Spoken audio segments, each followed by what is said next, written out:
27वां अध्याय। अब हम मत्ती अध्याय 27 का अध्ययन आरंभ करते हैं। 26वें अध्याय में यीशु महायाजक के तथा महासभा के समक्ष उपस्थित था और हमने यह भी देखा कि पतरस तो यीशु का इनकार किया तथा कहीं जाकर फूट फूट कर रो रहा था।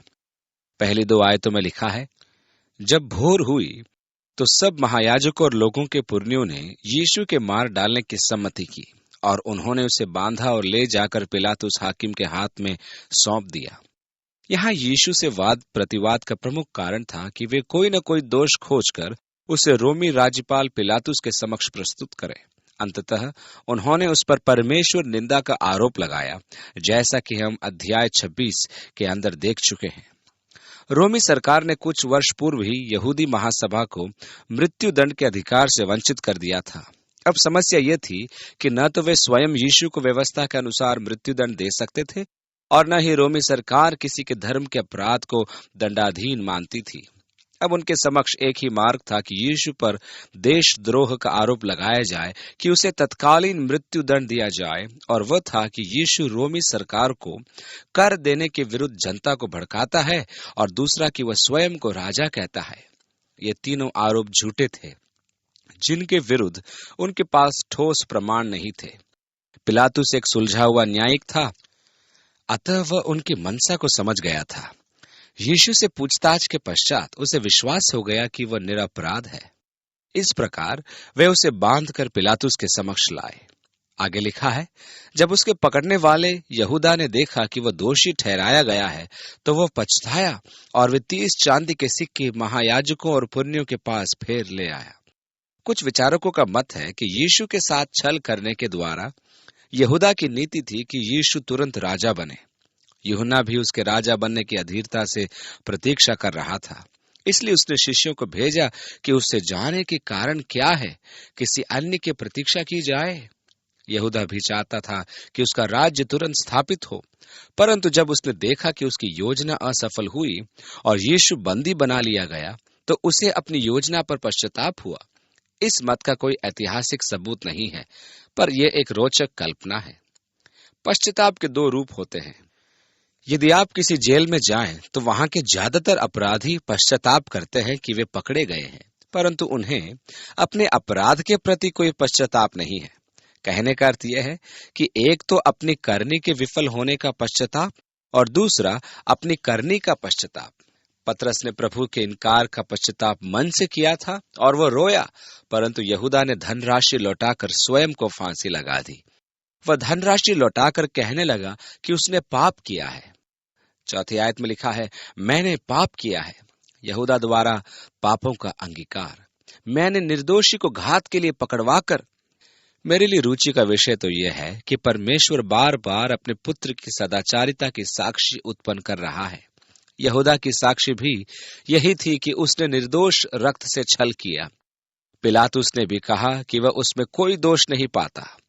यीशु के साथ क्रूस पर चढ़ाए गए अपराधी ने भी यही कहा कि उसने कोई कानून विरोधी कार्य नहीं किया था। प्रभु का मुख्य उद्देश्य यह सिद्ध करना था कि यीशु अपने अपराध, अपने पाप के निमित्त नहीं, परंतु हमारे अपराधों एवं पापों के कारण जान दे रहा था, क्योंकि परमेश्वर मसीह के माध्यम से संसार से मेल मिलाप कर रहा था। महायाजक ने इस पर यहूदा से कहा, तू ही जान। तब वह उन सिक्कों को मंदिर में फेंक कर चला गया और जाकर अपने आप को फांसी दी। प्रेरितों के काम की पुस्तक के अनुसार वह धरती पर गिरा और उसका पेट फट गया। संभव है कि उसका फंदा टूट गया और वह धरती पर गिर गया। महायाजकों ने उन सिक्कों को लेकर कहा, इन्हें भंडार में रखना उचित नहीं, क्योंकि यह लहू का दाम है। ध्यान देने योग्य विषय तो यह है कि वे इस अप्रासंगिक विषय पर धार्मिकता दर्शा रहे थे, जबकि दूसरी ओर वे निर्दोष यीशु की हत्या करने का भरसक प्रयास कर रहे थे। उनकी व्यवस्था में अपराधी को उसके पकड़े जाने के दिन न्यायिक कार्रवाई हेतु लाना वर्जित था, परंतु वे यीशु को वाटिका से पकड़कर लाए और तुरंत उस पर अभियोग आरंभ कर दिया। हम भी पढ़ते हैं कि वह सब्त की तैयारी का दिन था, इसलिए वे क्रूस चढ़े अपराधियों के पैर तोड़कर उनकी शीघ्र मृत्यु करना चाहते थे कि सब्त के दिन पार्थिव शरीर लटके न रहे। हम यह भी पढ़ते हैं कि दूसरे दिन अर्थात सब्त पूर्व पिलातुस के पास जाकर उन्होंने कहा कि उसने तीसरे दिन जी उठने की प्रतिज्ञा की है। व्यवस्था के अनुसार सरकारी कार्य करना वर्जित था। उन्होंने स्वयं व्यवस्था का उल्लंघन किया, जबकि सदैव यीशु को व्यवस्था का उल्लंघन करता घोषित करते थे। आवश्यकता पड़ने पर नियमों का सदुपयोग करना कितना सुविधाजनक होता है और आवश्यकता पड़ने पर उनका दुरुपयोग करना भी बहुत सरल होता है। 7वीं आयत में आगे लिखा है, सो उन्होंने सम्मति करके उन सिक्कों से परदेशियों के गाड़ने के लिए कुम्हार का खेत मोल ले लिया। इस कारण वह खेत आज तक लहू का खेत कहलाता है।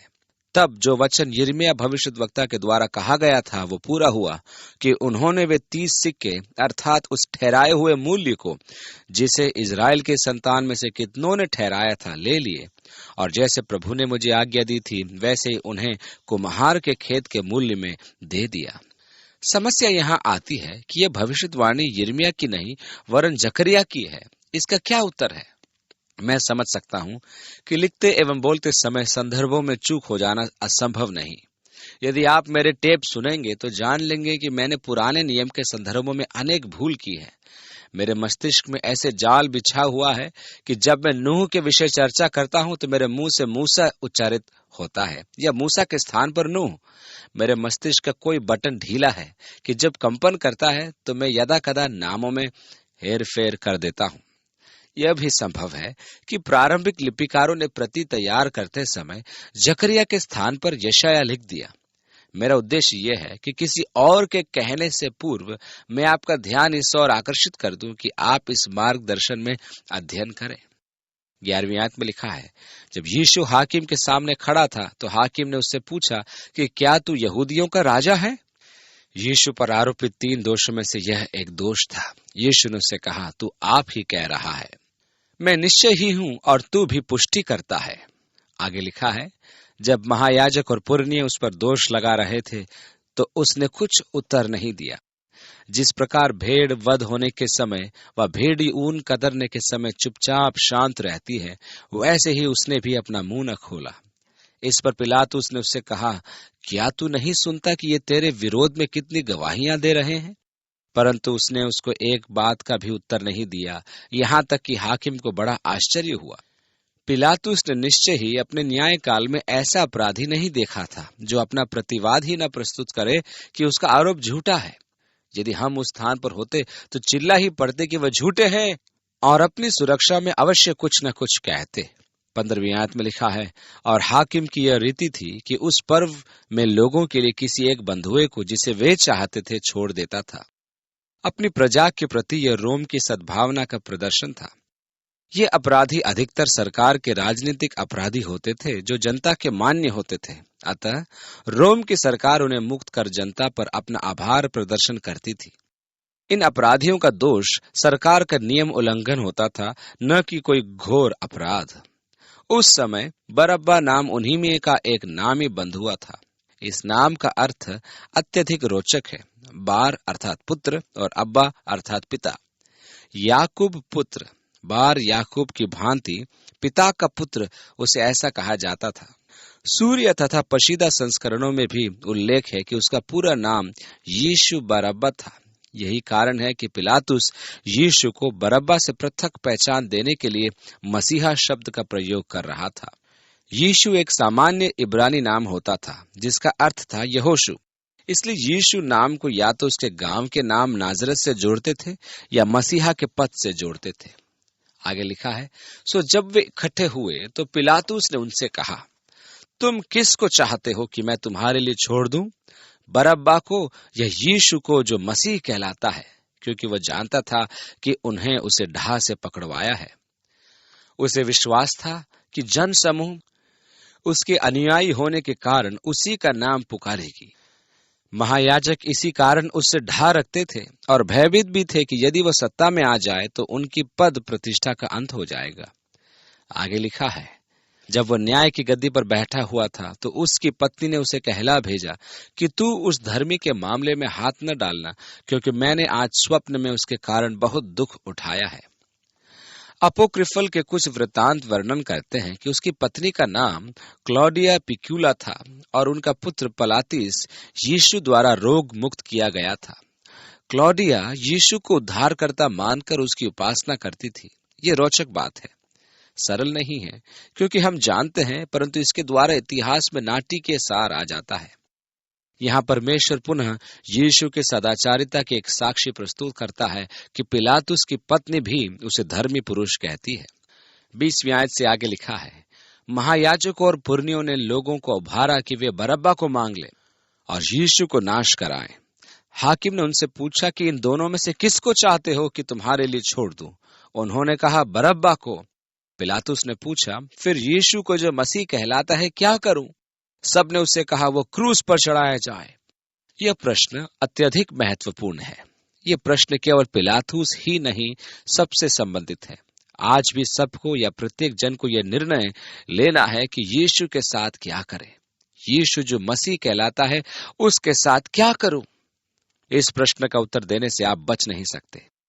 यीशु ने तटस्थता का विकल्प नहीं दिया। उसने कहा, वह जो मेरे साथ नहीं वो मेरा विरोधी है।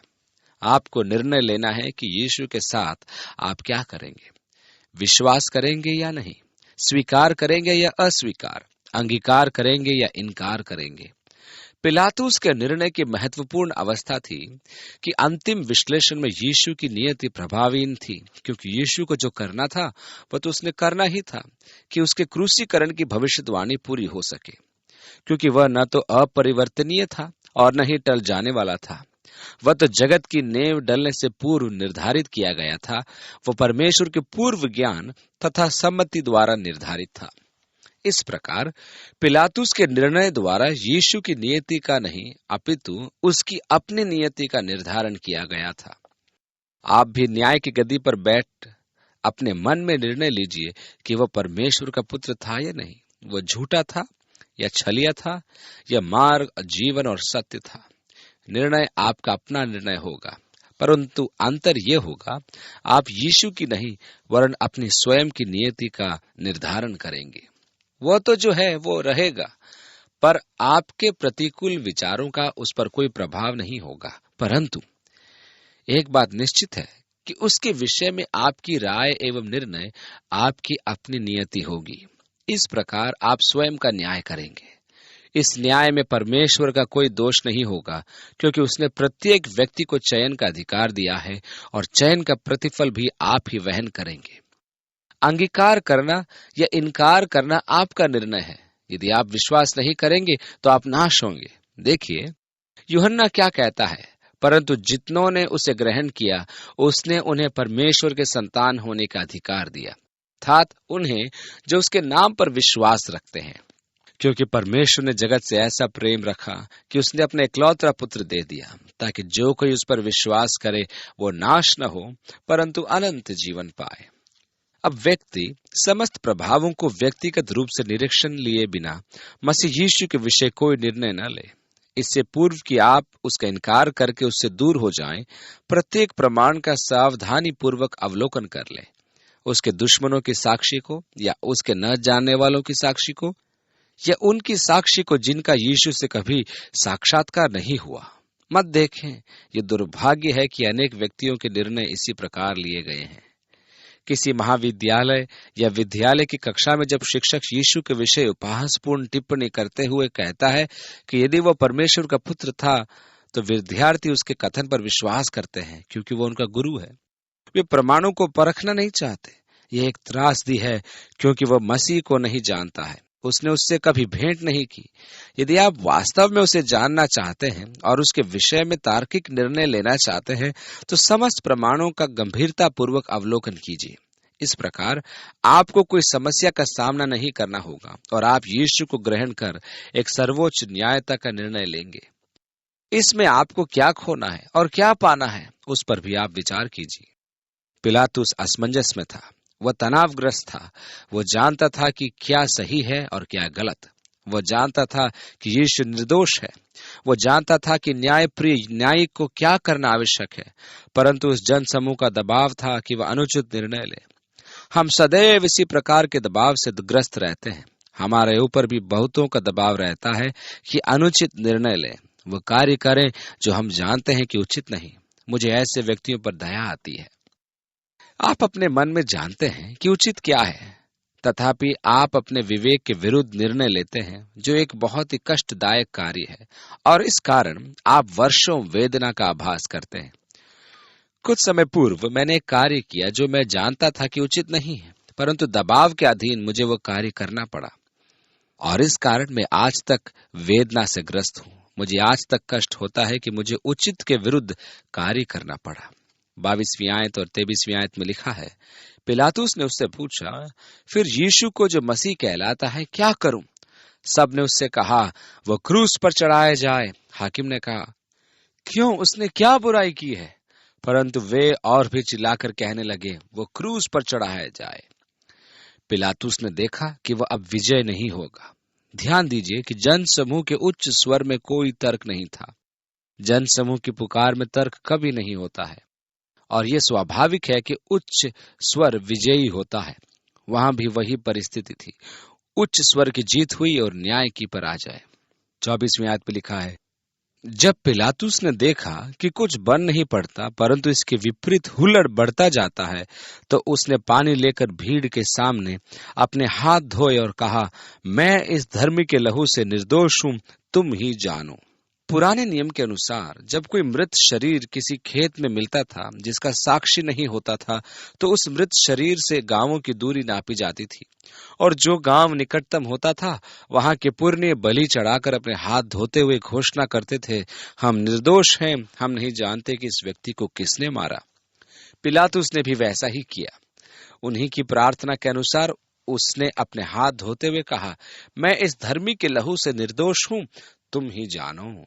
सब लोगों ने उत्तर दिया कि इसका लहू हम पर और हमारी संतान पर हो। मुझे आश्चर्य होता है कि वे अपने कथन का अर्थ भी जानते थे या नहीं। यूसुफ के वृतांत में तीतुस की सेना द्वारा जो अग्निकांड रचा गया, वो उनकी इस पुकार का प्रतिफल दर्शाता है। परमेश्वर ने कहा कि न तो संतानों का प्रतिफल माता पिता से और न माता पिता का प्रतिफल संतानों से, परंतु प्रत्येक जन को प्रतिफल स्वयं ही भुगतना होगा। संसार में देखने को मिलता है कि परोक्ष रूप से संतान अपने माता पिता के कुकर्मों का फल भोगते हैं। यदि माता पिता व्यसनी है या बाल शोषण करता है, तो संतान माता पिता के कुकर्मों का फल भोगते हैं, परंतु परमेश्वर के न्यायासन के समक्ष वे नहीं, परंतु उनके माता पिता उत्तरदायी होंगे। इसी प्रकार संतान के कुकर्म माता पिता को दंड देते हैं जब वे अनुचित कार्य करते हैं, परंतु परमेश्वर के न्यायासन के समक्ष वे अपना ही उत्तर देंगे। प्रत्येक मनुष्य अपना लेखा देगा। मुझे किसी अन्य व्यक्ति का लेखा नहीं देना होगा, आपको अपना ही लेखा देना होगा। 26वीं आयत में लिखा है, इस पर उसने बरअब्बा को उनके लिए छोड़ दिया और यीशु को कोड़े लगवाकर सौंप दिया कि क्रूस पर चढ़ाया जाए। क्रूसीकरण के पूर्व कोड़े लगवाना रोमी नियम था। अपराधी को खंबे से इस प्रकार बांधा जाता था कि उसकी पीठ झुक जाए। एक रोमी संतरी चमड़े का कोड़ा लेकर अपराधी की झुकी पीठ पर जो नंगी होती थी मारता था। इस कोड़े में हड्डियों के टुकड़े और रांगे के टुकड़े जड़े रहते थे। जब कोड़ा मार कर खींचा जाता था तो इन हड्डी और रांगे के टुकड़े से अपराधी की पीठ पर से मांस के टुकड़े निकल आते थे। इस दंड में ही कई अपराधी मर जाते थे। कुछ अपराधी तो 2 या 3 बार मूर्छित हो जाते थे। कोड़े मारने का मुख्य उद्देश्य होता था अपराध स्वीकार करवाना। यदि अपराधी रोम की सरकार के विरुद्ध अपना अपराध स्वीकार कर लेता था तो कोड़े मारने वाला मार हल्की करता जाता था, परंतु यदि वह ऐसा नहीं करता था तो वह प्रत्येक प्रहार का वेग बढ़ाता जाता था, जब तक कि अपराधी पीड़ा के कारण पुकार कर अपना अपराध स्वीकार न कर ले। पास ही में एक लिपिक खड़ा रहता था जो अपराधी का बयान लिखता जाता था। इस दंड के द्वारा सरकार अनेक अपराध सुलझा लेती थी, परंतु यीशु के विषय में भविष्यवाणी थी कि वह उस भेड़ की भांति मूक बना रहेगा जो अपने ऊन कतरने वाले के सामने मूक खड़ी रहती है। यीशु का दंड 40 कोड़ा था। यीशु का कोई अपराध था नहीं, अतः वह मूक बना रहा। वह कौन सा अपराध स्वीकार करता? 40 की संख्या धर्मशास्त्र में न्याय की संख्या है, परंतु यीशु पर रोमी सरकार ने दया करके एक प्रहार कम कर दिया था। कैसी दया! अधिकांश अपराधी रक्त प्रवाह तथा मांस फटने के कारण मृत्यु को प्राप्त हो जाते थे। इसके पश्चात क्रूस पर उनके हाथों को कीले से ठोका जाता था और उनके पैरों को रस्सी से बांधा जाता था। उनके शरीर पर कीटों के आक्रमण से सुरक्षा का कोई उपाय नहीं था। क्रूस का मृत्युदंड एक अमानवीय व्यवहार था। यीशु ने आपसे ऐसा प्रेम रखा कि जानते हुए भी उसने क्रूस का दंड वहन किया, उत्पीड़न सहन किया और निंदा की चिंता नहीं की, जिससे कि वह आपसे कह सके, तुम्हारे पाप क्षमा हुए, तुम्हारा प्रत्येक पाप क्षमा किया गया है, मेरे राज्य में प्रवेश करो। ओह कैसा प्रेम, जिसे अंतर्ग्रहण करना मेरे लिए बहुत कठिन है। मुझे पूरा विश्वास है कि हम कभी भी इसको पूरा समझ नहीं पाएंगे। उसने यीशु को कोड़े लगवाकर क्रूसीकरण के लिए सौंप दिया। 27, 28 और 29 आयतों में लिखा है, तब हाकिम के सिपाहियों ने यीशु को किले में ले जाकर सारी पलटन उसके चहुं ओर इकट्ठी की और उसके कपड़े उतार कर उसे किरमिजी बागा पहनाया और कांटों का मुकुट गूंथ कर उसके सिर पर रखा और उसके दाहिने हाथ में सरकंडा दिया और उसके आगे घुटने टेक कर उसे ठट्टे में उड़ाने लगे कि हे यहूदियों के राजा, नमस्कार। इतिहास में एक महामूर्ख का उल्लेख है जो स्वयं को राजा उद्घोषित कर बैठा, तो रोमी सिपाहियों ने एक कपड़े का टुकड़ा गूंथकर उसके सिर पर ताज स्वरूप रख दिया और एक डंडा जो पास ही पड़ा था उसे पकड़ाकर उसका ठट्टा करने लगे और उसे प्रणाम करके अपना मनोरंजन करने लगे। यीशु को भी एक महामूर्ख का सा अपमानजनक व्यवहार सहन करना पड़ा। यीशु के लिए उन्होंने कांटों का ताज बनाकर उसके सिर पर पहनाकर दबा दिया और देखो, राजाओं का राजा और प्रभुओं का प्रभु कांटों के ताज में। परंतु यहाँ ध्यान दीजिए कि उत्पत्ति के 3 अध्याय के 17वीं आयत में परमेश्वर ने आदम से कहा था कि उसके पाप के कारण पृथ्वी कांटे उगाएगी। ये पापों के कारण मनुष्य को परमेश्वर का श्राप था। यीशु ने पापों के श्राप, कांटों को भी सहन किया, ठीक बाइबल के अनुसार। और आगे लिखा है, उस पर थूका और वही सरकंडा लेकर उसके सिर पर मारने लगे। उसके साथ अमानवीय व्यवहार महायाजक के परिसर में किया गया था और उसकी मुखाकृति विकृत कर दी गई थी, जैसा कि यशायाह के 52वें अध्याय में हम पढ़ते हैं। और वास्तव में मार के कारण, चोट के कारण, नीले पड़ जाने के कारण उसका चेहरा मानव रूप में नहीं दिखाई दे रहा था, वो पूर्ण रूपेण विकृत हो चुका था। आगे लिखा है, जब वे उसका ठट्टा कर चुके तो वह बागा उस पर से उतार कर फिर उसी के कपड़े उसे पहनाए और क्रूस पर चढ़ाने के लिए ले चले। क्रूस का स्तंभ तो गड़ा रहता था, परंतु उसकी भुजाएं अपराधी स्वयं उठाकर ले जाता था। आगे लिखा है, बाहर जाते हुए उन्हें शिमोन नाम एक कुरैनी मनुष्य मिला। उन्होंने उसे बेगार से पकड़ा कि उसका क्रूस उठा ले चले। शमौन एक यहूदी था जो वर्षों की आय की बचत करता हुआ फसह के पर्व में यरूशलेम आया था। यदि कोई रोमी सैनिक किसी के कंधे पर अपनी तलवार रखकर आज्ञा दे कि कोई कार्य करे, तो नागरिक को वो कार्य करना होता था। वह जबरदस्ती थी। उनकी तलवार उनके अधिकार का प्रतीक होती थी। वे आपको 1 मील तक बाध्य कर सकते थे कि आप उनकी आज्ञा का पालन करें। ध्यान दीजिए कि यीशु ने मत्ती उसके 5वें अध्याय की 41वीं आयत में इसका उल्लेख किया है कि यदि वे तुम्हें 1 मील चलने के लिए कहें तो उसके साथ 2 मील चले जाना, तो उनके विरुद्ध होने पर आपकी गवाही उत्पन्न होगी। मरकुस ने सिकंदर और रूफस का उल्लेख किया है और कहा जाता है कि शमौन उन्हीं का पिता था। इस प्रकार शमौन और उसके पुत्रों के मसीही समर्पण की यह एक रोचक कथा है। 33वीं आयत में लिखा है, और उस स्थान पर जो गोलगोथा नाम की जगह अर्थात खोपड़ी का स्थान कहलाता है पहुंचकर। देखिए, दमिश्क द्वार के बाहर एक चट्टान में गुफाओं के होने के कारण उसकी आकृति खोपड़ी की सी दिखाई देती है, क्योंकि वहां से पत्थर खोदे जाते थे। इस प्रकार यीशु को यरूशलेम की दीवारों के बाहर क्रूस पर चढ़ाया गया। आज के युग में खुदाई के दौरान आधुनिक दमिश्क द्वार के नीचे ही यह रोमी युग का हेरोदेश द्वारा निर्मित दमिश्क द्वार पाया गया है। जब हम विगत वर्ष प्रथम अवसर पर इसके नीचे थे तो वहां से बाहर निकलते ही बड़ा रोमांचक अनुभव प्राप्त हुआ कि इसी द्वार से, इसी पथ पर हमारा प्रभु मसीह यीशु क्रूस की ओर जा रहा था। 34वीं आयत में लिखा है, उन्होंने पित्त मिलाया हुआ दाखरस उसे पीने को दिया, परंतु उसने चख कर पीना न चाहा।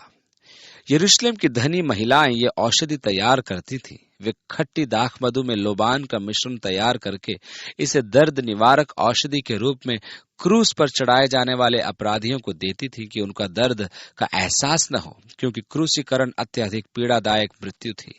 अपराधी वहां तब तक लटका रहता था जब तक कि उसकी मांसपेशियां गिरने न लगे, और जब मांसपेशियां गिरती थी तो शरीर की हड्डियों के बंधन खुल जाते थे। यदि आपको घुटना उतरने का अनुभव है तो आप जानेंगे कि कैसा कष्ट होता है। अतः यह मूर्छा की औषधि थी जिससे कि अपराधी को कष्ट न हो। यह महत्वपूर्ण है कि यीशु ने उसे नहीं पिया। जब उसने पुकारा कि वह प्यासा है तो पुनः उसे यही औषधि दी गई, तब उसने पी थी। वह अपनी चेतना में आपके और मेरे नाम का परमेश्वर के क्रोध का प्याला पीना चाहता था। वह जानता था कि उसका प्रभाव क्या होगा। तब उन्होंने उसे क्रूस पर चढ़ाया और चिट्ठियां डालकर उसके कपड़े बांट लिए और वहां बैठकर उसका पहरा देने लगे, और उसका दोष पत्र उसके सिर के ऊपर लगाया कि यह यहूदियों का राजा यीशु है। अब किसी अपराधी को क्रूसीकरण के लिए ले जाया जाता था तो उसके चारों ओर सैनिक चलते थे और सार्जेंट आगे आगे उसका दोष पत्र ऊपर उठाकर उसे पढ़ता हुआ चलता था। अपराधी को नगर के समस्त मार्गों से लेकर आगे बढ़ाया जाता था, जिससे कि जनता दृश्य देखकर रोम के आतंक से भयभीत हो जाए और अपराध करने का साहस न करे। इस प्रकार चलते चलते वे जब उस स्थान पर पहुंच जाते थे तो वहां वह दोष पत्र क्रूस के ऊपर ठोंक दिया जाता था कि समस्त जनता अपराधी के क्रूसीकरण का कारण जान ले। यीशु पर आरोप था कि वह यहूदियों का राजा है। सत्य तो यह है कि वह जगत का राजा था। 38वीं आयत में लिखा है, तब उसके साथ 2 डाकू एक दाहिने और एक बाएं क्रूसों पर चढ़ाए गए और आने जाने वाले सिर हिला हिलाकर उसकी निंदा करते थे। सिर हिलाकर एक निम्न स्वर पुकार के साथ उपहास के शब्द कहना वहां की संस्कृति के अनुसार निंदा का आचार था। यह स्वभाव आज भी वहां पाया जाता है। वे कहते थे कि हे मंदिर के ढाने वाले और 3 दिन में बनाने वाले, अपने आप को बचा। यदि तू परमेश्वर का पुत्र है तो क्रूस पर से उतर आ। इसी प्रकार महायाजक भी शास्त्रियों और पुरनियों समेत ठट्टा करके कहते थे, इसने औरों को बचाया और अपने को नहीं बचा सकता। ये तो इजराइल का राजा है। अब क्रूस पर से उतर आए तो हम उस पर विश्वास करेंगे। यहाँ हमें यीशु की 2 गवाहियां देखने को मिलती है जिनकी पुष्टि महायाजक ने स्वयं की। पहले तो यह कि उसने औरों को बचाया, और आखिरी 43 पदों में आगे लिखा है, उसने परमेश्वर पर भरोसा रखा है। यहाँ स्पष्ट है कि महायाजक स्वयं को ही दोषी ठहरा रहा था। यह व्यक्तित्व कितना सत्य है कि यदि वह स्वयं को बचा लेता तो वह हमें कैसे बचाता। जब पतरस ने गतसमने की वाटिका में तलवार चलाई थी तो यीशु ने उससे कहा था कि वे जो तलवार चलाते हैं तलवार से नाश किए जाएंगे। मैं अब भी स्वर्गदूतों की 12 पलटन मंगवाकर इनके हाथों से बच सकता हूं, परंतु धर्मशास्त्र की भविष्यवाणियां तथा मनुष्य का उद्धार अपूर्ण रह जाएगा। अतः यह सत्य कथन है कि उसने अन्यों को बचाया परंतु स्वयं को नहीं। यह पवित्र आत्मा की प्रेरणा ही रही होगी। महायाजक यद्यपि धर्मी व्यक्ति नहीं था, परंतु उसके पद के कारण वह पवित्र आत्मा के अभिषेक द्वारा भविष्यवाणी कर सकता था। उसने कहा, यह तो इस्राएल का राजा है। अब क्रूस पर से उतर आए तो हम उस पर विश्वास करें। उसने परमेश्वर पर भरोसा रखा है। यदि वो इसको चाहता है तो अब इसे छुड़ा ले, क्योंकि इसने कहा था कि मैं परमेश्वर का पुत्र हूं। इसी प्रकार डाकू भी जो उसके साथ क्रूसों पर चढ़ाए गए थे उसकी निंदा करते थे। परंतु हम लूका रचित सुसमाचार में देखेंगे कि एक डाकू ने पश्चाताप किया था। दोपहर से लेकर यहूदियों का प्रातःकाल सूर्योदय से आरंभ होता था, जिसे हम प्रातःकाल 6 बजे कह सकते हैं। इस प्रकार तीसरा घंटा अर्थात 9 बजे सुबह जब यीशु मसीह को क्रूस पर चढ़ाया गया, वह 3 घंटे क्रूस पर रहा अर्थात दोपहर या छठा घंटा। तीसरे पहर तक सारे देश में अंधेरा छाया रहा। यदि सूर्य ग्रहण कहा जाए तो असंभव है, क्योंकि फसह का पर्व पूरे चांद के दिन होता है। इस दिन सूर्य ग्रहण नहीं हो सकता, क्योंकि चांद सूरज के विपरीत दिशा में रहता है। यह परमेश्वर का ही चमत्कार था। तीसरे पहर के निकट यीशु ने बड़े शब्द से पुकार कर कहा, एली एली लामा शबक्तनी, अर्थात हे मेरे परमेश्वर, तूने मुझे क्यों छोड़ दिया। यह पद भजन 22 का आरंभिक पद है। संभव है कि वह अपने शिष्यों को इस भजन का स्मरण कराना चाहता था कि वे उसका अध्ययन करें तो उन्हें इस घटना के विषय ज्ञान प्राप्त होगा और वे जानेंगे कि यह एक भविष्यवाणी है। तो उसमें दूसरी आयत में लिखा है, मैं दिन को पुकारता हूं परंतु तू उत्तर नहीं देता, और रात को भी मैं चुप नहीं रहता। इसमें आने वाले अंधकार के विषय में कहा गया है पद 18 में कि वे मेरे पहरावे पर चिट्ठी डालते हैं, और 15वें पद में लिखा है, मेरी जीभ मेरी तालू से चिपक गई, अत्यधिक रक्त प्रवाह के कारण शरीर का निर्जलीकरण हो जाता है और तीव्र प्यास लगती है। यहाँ जोड़ों के विषय में भी लिखा है, मेरे सब हड्डियों के जोड़ उखड़ गए। क्रूस पर लटके रहने से ऐसी ही शारीरिक अवस्था उत्पन्न होती है। कहने का अर्थ यह है कि यीशु ने अपनी अवस्था को समझाने के लिए सुनने वालों को इस भजन का संदर्भ दिया। जब हम इस पुकार को सुनते हैं तब हमारी समझ में आता है कि यीशु क्यों ये कह रहा था कि पिता हो सके तो ये कटोरा मुझसे टल जाए, क्योंकि वह जानता था कि इस कप का अर्थात परमेश्वर एवं मनुष्य के पृथक हो जाने का प्रभाव क्या है। वह आदि से ही पिता के साथ था, उसके साथ एक था। वह पिता से कभी अलग नहीं किया गया था, परंतु जब परमेश्वर ने हम सब के पाप उस पर डाल दिए तो स्वाभाविक था कि वह पाप के साथ मेल नहीं रख सकता था। अतः वह यीशु से अलग हो गया, जिससे कि मनुष्य उससे सदा के लिए अलग न हो जाए। इसी कारण यीशु पुकार उठा, एली एली लामा शबक्तनी। इसमें संदेह नहीं कि हम कदापि समझ पाएंगे कि पिता के साथ यीशु को इस पृथ्वीकरण का कैसा अनुभव हुआ होगा, क्योंकि परमेश्वर ने हमारी अनाज्ञाकारिता के पश्चात भी हमें कभी नहीं त्यागा। 47 और 48 में लिखा है, जो वहां खड़े थे उनमें से कितनों ने यह सुनकर कहा, वह तो एलिया को पुकारता है। उनमें से एक तुरंत दौड़ा और स्पंज लेकर सिरके में डुबाया और सरकंडे पर रखकर उसे चुसाया। उन्होंने सोचा कि वह दर्द से विक्षिप्त हो रहा है, अतः उसे मूर्छा की औषधि चुसा दी कि वह शांत हो जाए। औरों ने कहा, रह जाओ, देखें एलिया उसे बचाने आता है कि नहीं। तब यीशु ने फिर बड़े शब्द से चिल्लाकर प्राण छोड़ दिए। यीशु ने कहा था कि उसका जीवन उससे कोई नहीं छीन सकता, क्योंकि अपना जीवन त्याग देने का सामर्थ उसी में निहित है, अर्थात उसमें वह सृजन शक्ति थी कि वह अपनी आत्मा को देह त्याग की आज्ञा दे सकता था। ऊंचे शब्द में चिल्लाने का अर्थ है विजय की घोषणा, अर्थात उद्धार हो गया। तब उसने कहा, पिता तेरे हाथों में मैं अपनी आत्मा सौंपता हूं, और अपनी आत्मा को देह से अलग कर दिया। और देखो, आगे लिखा है, और देखो मंदिर का पर्दा ऊपर से नीचे तक फटकर 2 टुकड़े हो गया, और धरती डोल गई और चट्टानें तड़क गई। पर्दा ऊपर से नीचे तक फट गया, न कि नीचे से ऊपर, अर्थात यह परमेश्वर का कार्य था। मंदिर का यह पर्दा पापी मनुष्य को परमेश्वर की उपस्थिति में प्रवेश नहीं करने देता था। उसका मध्यस्थ महायाजक होता था, जो केवल वर्ष में एक ही दिन मेल की बलि चढ़ाता था, और वह दिन प्रायश्चित दिवस कहलाता था। वह उस दिन 2 ही बार प्रवेश करता था। इतिहास के कुछ स्रोत से ज्ञान होता है कि वह पर्दा 18 इंच मोटा था। यदि कोई उसमें प्रवेश करे तो उसे नाश हो जाना था। अब क्योंकि यीशु के लहू में नई वाचा स्थापित हो गई है, तो परमेश्वर की उपस्थिति में प्रवेश के द्वार मनुष्य के लिए सदा खुले रहेंगे। पर्दे के फटने का यही अर्थ है कि अब परमेश्वर प्रवेश का आमंत्रण दे रहा है। अब आपके पापों को क्षमा किया जा चुका है, और अब आप मसीह के माध्यम से परमेश्वर की उपस्थिति में प्रवेश कर सकते हैं, क्योंकि वह प्रत्येक मनुष्य के लिए पर्दे को फाड़ कर वहां उपस्थित है।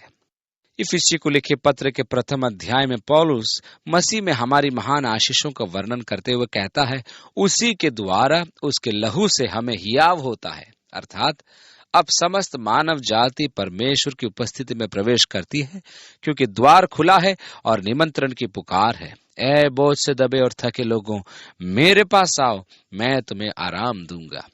पर्दा फटने के साथ साथ और क्या हुआ? और धरती डोल गई और चट्टानें तड़क गई।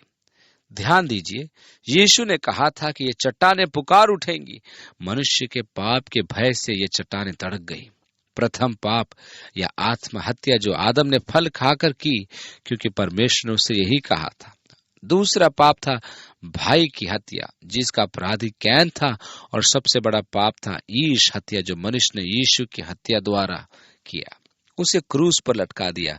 प्रकृति ने भी इसका विरोध किया, और कब्रें खुल गईं और सोए हुए पवित्र लोगों की बहुत लोथें जी उठी।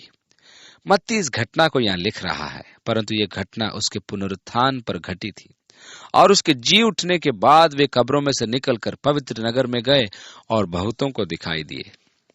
इफिसियों को लिखे पत्र के अध्याय 4 और उसके 8वें पद से 11वें पद में पौलुस कहता है कि वह जो स्वर्ग में गया यह वही था जो सर्वप्रथम पृथ्वी के भीतर के भाग में उतरा था, और जब वह स्वर्ग में गया तो वह बंदियों को बंदीगृह से निकालकर उनकी अगुवाई करता गया और उसने अनेकों को वरदान दिए। लूका उसके 16वें अध्याय में यीशु ने स्वयं के शब्दों में लिखा है कि अधोलोक के 2 कक्ष, जिनमें से एक का प्रबंधक इब्राहिम है, वह मृतक धर्मियों की आत्माओं को सांत्वना प्रदान करता है। पत्रस कहता है कि यीशु बंदी आत्माओं में प्रचार करने गया था और उसने नरक के द्वार खोल दिए कि बंदियों को स्वतंत्र करे। ये यशायाह की भविष्यवाणी थी कि बंदियों को मुक्त करें और बंदियों को बंदीगृह के द्वार खोलें।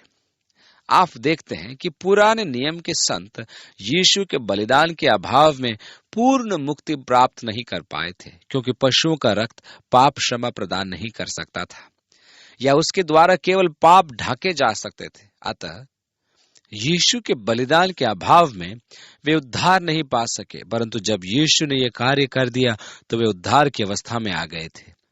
54 में लिखा है, तब सूबेदार और जो उसके साथ यीशु का पहरा दे रहे थे भूईडोल और जो कुछ हुआ था देखकर अत्यंत डर गए और कहा, सचमुच यह परमेश्वर का पुत्र था। वहां बहुत सी स्त्रियां जो गलील से यीशु के साथ उसकी सेवा करती आई थी, दूर से ये देख रही थी। उनमें मरियम मगदलिनी और याकूब और योसेस की माता मरियम और जब्दी के पुत्रों की माता थी। स्त्रियों ने उससे नहीं त्यागा था। आगे लिखा है, जब सांझ हुई तो यूसुफ नाम अरिमतिया का एक धनी मनुष्य जो आप ही यीशु का चेला था आया। उसने पिलातुस के पास जाकर यीशु की लोथ मांगी। इस पर पिलातुस ने दे देने की आज्ञा दी। यूसुफ ने लोथ को लेकर उसे उज्जवल चादर में लपेटा और उसे अपनी नई कब्र में रखा जो उसने चट्टान में खुदवाई थी, और कब्र के द्वार पर बड़ा पत्थर लुढ़का कर चला गया और मरियम मगदलिनी और दूसरी मरियम वहां कब्र के सामने बैठी थी। स्त्रियां अब तक निष्ठावान थीं और कब्र के द्वार पर बैठी रहीं। दूसरे दिन, जो तैयारी के दिन के बाद का दिन था, महायाजकों और फरीसियों ने पिलातुस के पास इकट्ठे होकर कहा, हे महाराज, हमें स्मरण है कि उस भरमाने वाले ने अपने जीते जी कहा था कि मैं 3 दिन के बाद जी उठूंगा। शिष्य तो इस विनाश के पश्चात सब कुछ भूल चुके थे, परंतु बैरी को सब कुछ स्मरण था। आगे लिखा है, सो आज्ञा दे कि 3रे दिन तक कब्र की रखवाली की जाए, ऐसा न हो कि उसके चेले आकर उसे चुरा ले जाएं और लोगों से कहने लगे कि वह मरे हुओं में से जी उठा। तब पिछला धोखा पहले से भी बुरा होगा। पिलातुस ने उनसे कहा, तुम्हारे पास पहरे हुए तो हैं, जाओ अपनी समझ के अनुसार रखवाली करो। यह ठीक है कि वे हर प्रकार का प्रयास करके उसे कब्र में बंद रखें। सो वे पहरुओं को साथ लेकर गए और पत्थर पर मुहर लगाकर कब्र की रखवाली की।